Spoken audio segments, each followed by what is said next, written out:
Kicking off the top 5 best 1440p monitors, we have the best budget 1440p monitor you can get right now in terms of picture quality and overall cost benefit, the AOCQ27G3XMN. I'll leave all the links to the best prices for the monitors I'm showing today in the description, so don't forget to check it out. The AOCQ27G3XMN is currently my favorite monitor in the $200 to $300 price range. It has the best HDR performance and the most accurate black levels you can get in this bracket, thanks to its mini LED technology. It also features great local dimming, which deepens blacks right next to bright highlights, giving it even better brightness than some OLED monitors. Sure, the blacks aren't as deep as those on OLEDs, but this is hands down the best you'll get under $300. Aside from that, this monitor also offers excellent color accuracy and decent motion clarity with its 180Hz refresh rate and 1 millisecond response time. Now, it's important to note that this monitor uses a VA panel, which does come with a bit of black smearing.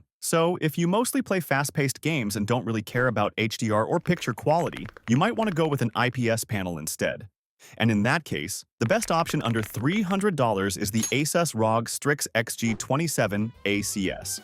It's an IPS monitor with excellent color accuracy and slightly better motion clarity than the AOC, even though both have 180Hz. Personally, I wouldn't go that route, because the AOCQ27G3XMN is leagues ahead in picture quality. But that's also because I mostly play story-driven games, so keep your use case in mind. Let's say you want to have better smoothness and go with 240Hz monitors instead, but don't want to spend too much. Then the Gigabyte GS27QXA is the one you should put on your list. This monitor is still relatively new, and since its release, it's gained a lot of praise from users, mainly because of how affordable it is, in contrast with all the features it delivers. First, aside from the 1440p resolution, it also has a 240Hz refresh rate that can be overclocked to 260Hz, which doesn't make that big of a difference if you ask me, but it's a nice addition to have.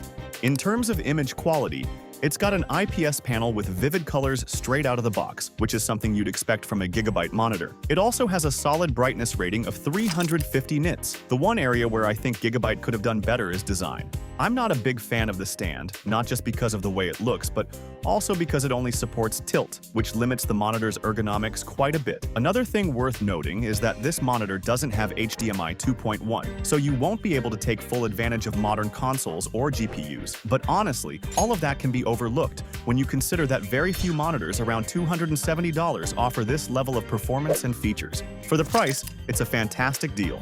Now, before we jump into the OLED options, let me quickly ask you to subscribe if you're enjoying the video and want to stay tuned for future content. Let's talk about the best high-end LCD monitor you can get for the price right now, the LG 27GR83Q. This one is a step up across the board compared to the last monitor. It has a better design, a more ergonomic stand, HDMI 2.1, and equal or better specs in pretty much every area. But here's the big question. Do you really need to spend an extra $60 to $80 on a monitor for what might be marginal improvements? Or better yet, do you actually need those features? Or will the cheaper option give you just as good of an experience for what you're doing? If your answer is, I want the best LCD monitor possible in this price range, then you can't go wrong with the LG 27GR83Q. It has excellent motion clarity for fast-paced gaming and solid HDR performance. Not quite on par with the top 5 pick, but that's expected for an IPS panel. That said, if this monitor is priced very close to the OLED option I'll show you next, I'd still recommend taking the jump and going with the OLED instead, or waiting for a deal on this one. Either way,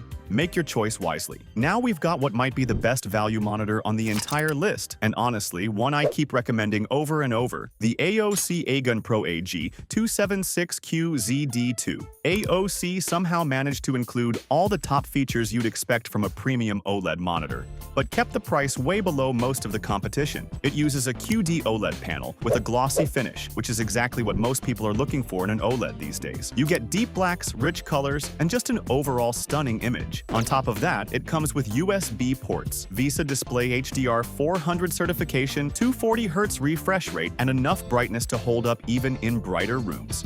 Now, like any glossy OLED, it's still ideal to use it in a darker room. That's where it shines the most. But I was honestly surprised by how well it handled itself in low-light environments, too. The one drawback? It doesn't have HDMI 2.1, unlike the next monitor I'll talk about. But considering this one is $200 to $300 cheaper than most OLEDs with similar specs, it's really hard to complain. So if you want a great QD OLED monitor without overpaying for features you might not need, this is the one to grab. And of course, for those who can spend more on a monitor and want the best for the price, we have, in first place, the MSI MPG 271QRX. This is the pinnacle of 1440p monitors currently. It delivers everything you expect for its price, but it is still quite a noticeable step up from the last one. Before we get to its prices, let's address all this monitor has in store. Compared to the last one, the main differences are the extra perks, like a KVM switch, which allows you to switch between different computers more easily, HDMI 2.1, which allows you to take full advantage of modern consoles, and 360 Hz, which gives even more fluidity while gaming, though it is hard to notice the difference compared to 240 Hz during day-to-day use. Aside from that, this monitor also has a bit more color accuracy out of the box and brightness, but since those are such minor upgrades, I still recommend you think about whether you'll actually use all the features this monitor has to offer, or if you'd be perfectly fine with a more toned-down version that costs less and still covers all your needs. In any case, whichever one you choose won't leave you disappointed, you can be sure of that. Now, if you're looking for an OLED monitor but still not sure which one to go for, click here to check out the best OLED options in 2025. And if you're thinking about stepping up from 1440p to something sharper, this one right here will show you the top 4K monitors worth your money. Thanks for watching. Don't forget to subscribe if you want more content like this. And as always, I'll see you in the next one.